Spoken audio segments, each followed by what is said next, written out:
में कांग्रेस वर्सेज भाजपा नहीं है, ये चुनाव आम जनता वर्सेज राजशाही के बीच का चुनाव है और वो जनता ने दिखा दिया है। हमने ये बात शुरू से कही कि जनता चुनाव लड़ रही है, बॉबी पवार चुनाव नहीं लड़ रहा है, और वो आपने साबित करके दिखाया कि वास्तव में जनता चुनाव लड़ रही है। और आज जनता वर्सेज राजशाही के बीच का ये चुनाव, मुझे लगता है कि ये वही राजशाही है जिस राजशाही ने श्रीदेव सुमन जैसी विचारधारा की हत्या की। ये वही राजशाही है जिस राजशाही ने यसी यमुना घाटी में बड़कोट के तिलाड़ी मैदान में हमारे निहत्थे लोगों पर गोलियों की बरसात की। तो आज उस राजशाही को जिन्हें रोजगार नीति नहीं बना पाई है कि कैसे यहाँ के युवाओं को रोजगार मुहैया करवाया जाएगा। हमारी सरकार ने पलायन रोकने के लिए कोई नीति नहीं बना पाई है, क्योंकि यहाँ पर देखा गया है कि जिस प्रकार से इस प्रदेश के अंदर भ्रष्टाचार चरम सीमा पर है, ये जो प्रदेश है भ्रष्टाचार की आग में जल रहा है। हम लोगों ने जो संघर्ष सड़कों पर किया है, वो संघर्ष कहीं ना कहीं वो चाहे परीक्षाओं में पारदर्शिता लाने के लिए किया हो, चाहे रोजगार मुहैया करवाने के लिए किया हो, चाहे मूल निवास भू कानून के लिए किया हो, चाहे जल जंगल जमीन बचाने के लिए किया हो, या चाहे इस उत्तराखंड के अस्तित्व और अस्मिता के लिए किया हो, हम लोगों ने संघर्ष किया। और वो संघर्ष इन युवा साथियों की बदौलत किया, आप लोगों के बच्चों की बदौलत किया। हम लोगों ने जब देहरादून की सड़कों पर आंदोलन किया, देहरादून से लेकर हल्द्वानी से पिथौरागढ़ तक हम लोगों ने आंदोलन किए। आज सरकार कहती है कि उन्होंने नकल रोधी कानून ले आए, पर मैं ये कहना चाहता हूं, सरकार को अचानक से ऐसी क्या आदत आ गई कि नकल रोधी कानून भी लाना है। उत्तराखंड राज्य के बनने के बाद से ये भर्ती घोटाले शुरू हो गए थे। ये बात अलग है कि जिसके पकड़ में तो बहुत पहले भी आ चुके थे, पर जब जिसकी सत्ता होती थी, जो पावर में होता था, उनके लोग जब उसमें शामिल होते थे तो उनके मुख्यमंत्री विधायक उस मुद्दे को दबाने का काम करते थे। परंतु जब हम लोगों ने ये लड़ाई लड़ी, प्रलोभन तो हमें भी आए, दबाव तो हमारे ऊपर भी आए, धमकियां तो हमें भी मिली, परंतु कहीं ना कहीं आप लोगों के बच्चों ने जिन्होंने हमें सहारा दिया, जिन लोगों ने हमारा सर झुकने नहीं दिया, जिन्होंने हमें आगे करके कहा कि आप लड़ो, हम आपके साथ हैं, उन बच्चों की बदौलत आज नकल रोधी कानून आया है। उन बच्चों की बदौलत नकल रोधी कानून आया है जिन बच्चों ने हमारे साथ मिलकर लाठियां खाई है। उन बच्चों की बदौलत आया है जिन बच्चों ने अपने आप पर झूठे मुकदमे लगवाए हैं। उन बच्चों की बदौलत ये नकल रोधी कानून आया है जिन बच्चों ने हमारे साथ जेल में काल कोठरी में रातें काटी है। आज ये सरकार को सही नहीं जाता, और सौभाग्य ये है कि इस उत्तराखंड में नकल रोधी कानून लागू होने के बाद देश की राष्ट्रपति द्रौपदी मुर्मू जी ने उस नकल रोधी कानून पर हस्ताक्षर करके कह दिया कि पूरे देश में यह लागू होगा। तो ये हमारा सौभाग्य है कि इस उत्तराखंड से उठी एक ज्वाला आज पूरे देश में एक मिसाल बनकर रह गई है। और हम कहना चाहते हैं कि आज ये चुनाव है, हम आप लोगों से आशीर्वाद लेने आए हैं, समर्थन लेने आए हैं। चुनाव तो 5 दिन में समाप्त हो जाएगा, परंतु मैं ये चाहता हूं कि ये हम चुनाव के नजरिए से इस चीज को न देखें। आज ये आंदोलन है और इस आंदोलन को हर घर तक पहुंचाने की हमारी जिम्मेदारी है। ये आंदोलन है शिक्षा के लिए, ये आंदोलन है स्वास्थ्य सुविधाओं को बेहतर करने के लिए, ये आंदोलन है पहाड़ों में सड़कें ठीक करने के लिए, ये आंदोलन है युवाओं को रोजगार नीति बनाने के लिए, और ये आंदोलन है भ्रष्टाचार पर प्रहार करने के लिए, ये आंदोलन है अपनी भूमि बचाने के लिए, भू कानून लाने के लिए, और ये आंदोलन है मूल निवास को बचाने के लिए। आज हम इसे चुनावी नजर से नहीं देख रहे हैं, हम जहां भी जा रहे हैं हम एक ही बात कह रहे हैं कि आज इस राज्य की अस्मिता और अस्तित्व को बचाने की जरूरत है। आज जिस प्रकार से इस राज्य में करोड़ों का बजट भ्रष्टाचार करके ठिकाने लगाया जा रहा है, जिस प्रकार से जो पैसा क्षेत्र के विकास में लगना चाहिए वो पैसा कहीं ना कहीं अधिकारियों की तिजोरी में और नेताओं की तिजोरी तक जा रहा है, तो हमें लगता है कि उस भ्रष्टाचार के खिलाफ जब लड़ा जाएगा, और अभी तो आप लोगों ने के बच्चों ने हमें सहयोग किया और हम लोगों ने इतनी बड़ी लड़ाई जीती, पर जब आप सभी लोग सहयोग करोगे, आप अभिभावक लोग जब आशीर्वाद और मार्गदर्शन देंगे, तो मुझे लगता है कि इस उत्तराखंड को इस भ्रष्टाचार की आग से हम बाहर निकाल पाएंगे। आज इस चुनावी दौर में जिस प्रकार का प्यार और समर्थन हम लोगों ने 14 विधानसभाएं घूम ली है, 14 विधानसभाओं के अंदर जो प्यार मिल रहा है, जो समर्थन मिल रहा है, उससे ये तय हो रहा है कि कहीं ना कहीं जनता बदलाव का मन बना चुकी है। और आज अगर जनता बदलाव का मन बना चुकी है, तो मुझे लगता है कि ये लड़ाई, जो आंदोलन, जो ये चुनाव आम जनता लड़ रही है, कहीं ना कहीं ये टिहरी संसदीय क्षेत्र की आम जनता इस बार टिहरी संसदीय क्षेत्र में एक इतिहास का नया अध्याय लिखने जा रही है। मुद्दे बहुत है। आप लोगों को कहना चाहूंगा कि रोजगार के लिए, सरकारी नौकरी के लिए तैयारी करने वाला युवा, आप सबके घर से, कई लोग देहरादून, विकासनगर जैसे शहरों में तैयारी कर रहे हैं, कई लोगों ने दिल्ली भेजे हैं। पर जब सरकार की कोई नीति नहीं है, सरकार के पास कोई नीति नहीं है कि एक साल में कितनी वैकेंसी निकलेगी, उनके पास कोई ऐसी नीति नहीं है कि एक साल में ये वैकेंसी निकल गई है तो इसका पूरी प्रक्रिया कब समाप्त होगी, ये कोई नीति नहीं है।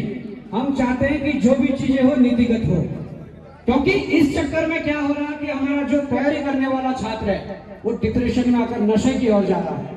और जिस प्रकार से नशे का कारोबार बढ़ रहा है, मैं उनकी पीड़ा को समझ सकता हूँ।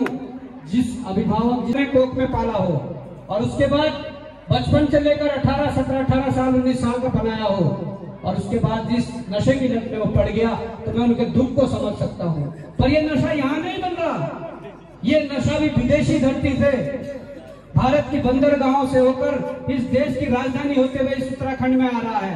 और उत्तराखंड के बाद अगर पहाड़ों के अंतिम गांव तक पहुंच रहा है, इसके पीछे किसका हाथ है, ये भी समझने की जरूरत है।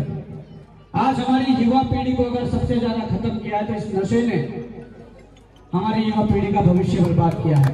इस नशे के खिलाफ भी मुहिम चलानी पड़ेगी।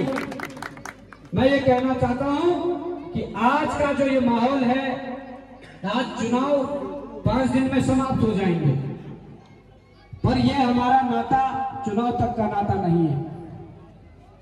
ये नाता अगर इस युवा को 26 वर्ष की आयु में अगर टिहरी संसदीय क्षेत्र की जनता चुनकर आगे भेजती है, तो मुझे लगता है कि अभी 26 वर्ष का ये युवा, हमारे पास बहुत समय है आपकी, आप लोगों के लिए काम करने के लिए, अपनों के बीच काम करने के लिए। इस 26 वर्ष की आयु में अगर हमें अवसर मिलता है, तो कहीं ना कहीं ये नाता 60, 65, 70 वर्ष तक जाने वाला है। ये कोई चुनाव तक का नाता नहीं है। चुनाव के परिणाम कुछ भी रहे, पर हमें खुशी इस बात की है कि हम लोगों ने 450 दिन तक तिरपाल के नीचे धरना किया। हमने ये मांग रखी कि जिन लोगों ने युवाओं के भविष्य को बेचा, उन लोगों की जगह सलाखों के पीछे है। वो चाहे आपका कोई अधिकारी हो, कोई पूर्व विधायक, उस जेल की सलाखों के पीछे है। हमने कहा उनको जेल पहुंचाओ। उन्होंने कहा कि हमारी SIT STF जांच नहीं कर पा रही है। हमने कहा CBI लाओ, परंतु उन्हें पता था कि अगर CBI आएगी, वो चाहे कांग्रेस के नेता हो चाहे भाजपा के नेता हो, 50% से अधिक नेता जेलों के अंदर होंगे अगर CBI जांच करती है। और अगर मौका मिला, मैं ये भी बता रहा हूं, अगर मौका मिला, अगर जनता ने आशीर्वाद दिया और मौका मिला, CBI जांच तो होगी, CBI जांच होगी। ये भी मैं कह रहा हूं, CBI जांच भर्ती घोटालों की भी होगी, CBI जांच बहन अंकिता भंडारी प्रकरण की भी होगी। क्योंकि जिस प्रकार से इस प्रदेश को, इस देवभूमि को इन लोगों ने बदनाम कर दिया है, आज देख रहे हैं कि जिस प्रदेश के अंदर देवता वास करते हैं, जिस प्रदेश के अंदर एक दूसरे को थप्पड़ मारने से लोग घबराते हैं, उस प्रदेश में ऐसे घृणित कृत्य हो रहे हैं, उस प्रदेश में इस प्रकार के कांड हो रहे हैं। वो तो चलो बहन अंकिता भंडारी के साथ जो हुआ, पूरा प्रदेश सड़कों पर उतरा, कहीं ना कहीं उन लोगों की गिरफ्तारी हुई, पर उनके पीछे कौन है? उसके लिए जब CBI जांच की मांग की जा रही है, क्यों नहीं हो रही है? आज सवाल ये है, वो अंकिता भंडारी के साथ हुआ, पर ऐसी घटनाओं पर अंकुश नहीं लगाया गया, ऐसी घटनाओं पर लगाम नहीं लगाई गई। कई लोग हैं यहाँ पे जिन्होंने अपनी बेटियों को फूल की तरह पाला है। कल अंकिता भंडारी थी, पर अगर उन लोगों को सबक नहीं सिखाए गए, ऐसे लोगों को उनकी सही जगह पर नहीं पहुंचाया गया, तो कल के दिन हमारी बहन बेटियां उनकी जगह हो सकती है। इसलिए आज जागने की जरूरत है, आज इसलिए जागने की जरूरत है। इसीलिए मैं कह रहा हूं ये चुनाव नहीं है, ये आंदोलन है और ये क्रांति पूरे उत्तराखंड में फैली हुई है। हम अगर पिथौरागढ़ भी जाते हैं, पिथौरागढ़ में भी लोग इसी प्रकार का प्यार और सम्मान देते हैं, जो कि अंतिम छोर नेपाल के बॉर्डर पर है। पर मैं यही कहता हूं, इस आंदोलन का महत्व यह है कि हम हर घर से एक सवाल पूछने वाला पैदा करना चाहते हैं। हर घर से एक सवाल पूछने वाला पैदा होना चाहिए। वो सवाल ये कर सकता है कि मेरे क्षेत्र में शिक्षा की बदहाल स्थिति है, ये क्यों हो रहा है? मेरे क्षेत्र में स्वास्थ्य की बदतर स्थिति है, क्यों हो रहा है? मेरे लिए रोजगार नहीं मिल रहा, ये क्यों हो रहा है? हम ऐसे लोगों को पैदा करना चाहते हैं और हर घर के अंदर पैदा करना चाहते हैं। इसलिए मैं कह रहा हूं कि चुनाव में ये आंदोलन है, जागरूक बनना पड़ेगा। आज हमारे नाम पर, इस समाज के नाम पर आपदा में अवसर हमारे अधिकारी और नेता ढूंढ रहे हैं। हमारे अधिकारी और नेता अगर कोई बजट 10 करोड़ का किसी काम के लिए आए, तो एक अधिकारी और एक विधायक मिलकर उसमें से 2-3 करोड़ साइड कर देते हैं। फिर 1-8 करोड़ ठेकेदार भी बचाता है, तो जिस काम के लिए 10 करोड़ आए थे वो काम क्या होगा आप बता सकते हैं। ये सारी लड़ाई हम लड़ने जा रहे हैं। इस लड़ाई की शुरुआत हमने कर दी है। अब आज हम आपसे आशीर्वाद लेने आए हैं और ये बताने आए हैं कि हम लोग चुनाव के परिणाम कुछ भी नहीं, हम लोग आप लोगों के बीच में रहने वाले लोग हैं। आप लोगों के बीच रहकर संघर्ष करेंगे। जिस प्रकार से हमारे चुनाव आयोग ने हमें हीरे के रूप में दिया है, तो मुझे लगता है कि उस हीरे को तराशने का काम आप लोगों का है, उस हीरे को चमकाने का काम आप लोगों का है, उस हीरे को कैसे कोहिनूर बनाना ये काम आप लोगों का है। हमने जो कर्म करने थे हमने 5-7 वर्षों से करे। हमने लाठियां खाई, डंडे खाए, मुकदमे झेले, कई बार जेल गए, हमने ये सब किया। आज भी इस चुनाव में जो औपचारिकताएं हैं वो हम कर रहे हैं, रात दिन लगे हुए हैं, रात दिन मेहनत कर रहे हैं। पर आज इस जनता को तय करना है कि बेहतर कैंडिडेट कौन है, बेहतर प्रत्याशी कौन है। ये जनता आशीर्वाद रखेगी तो मुझे उम्मीद है कि इस गांव से तो मेरा पुराना नाता है। मैंने पिछले बार भी कहा था, मैं LKG, UKG, first, second, third यही होली लाइफ में पढ़ा था और ये सब अर्जुन भाई वगैरह ये सब हमारे क्लासमेट हुआ करते थे। तो हमारा तो यहाँ से पुराना नाता है और हम ग्रामीण परिवेश से, जब यहाँ से मैं तीसरी के बाद जब गया तो मैं लाखा मंडल पूरी 12वीं तक की पढ़ाई करी। पर पढ़ाई के दौरान जब छुट्टियां होती थी हमने खेतों में भी काम किया है, हमने गाय बकरी भी चुगाई है। हम उस परिवार से, उस परिवेश से, उस समाज से हैं। हम आप लोगों के बीच के लोग हैं। हमारा ना तो कोई पारिवारिक राजनीतिक कोई बैकग्राउंड है, ना कोई ऐसा है कि बिल्कुल मध्यम वर्गीय परिवार से हम लोग आते हैं। और हम पहाड़ में क्या समस्याएं हैं, पहाड़ में पहाड़ जैसी चुनौतियां होती है वो हमको सब मालूम है।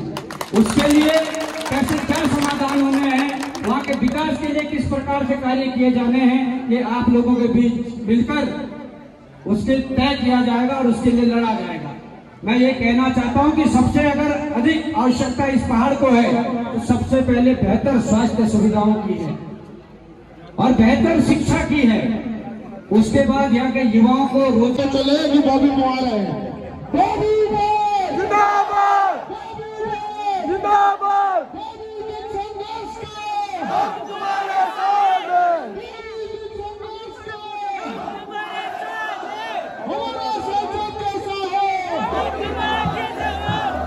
खुश हो जाएंगे, ठीक है। रात्रि भोजन बॉबी मोहर जी का यही है, आराम से आप फोटो खींचे, कोई दिक्कत नहीं है, और अबर दबर ना करे ज्यादा।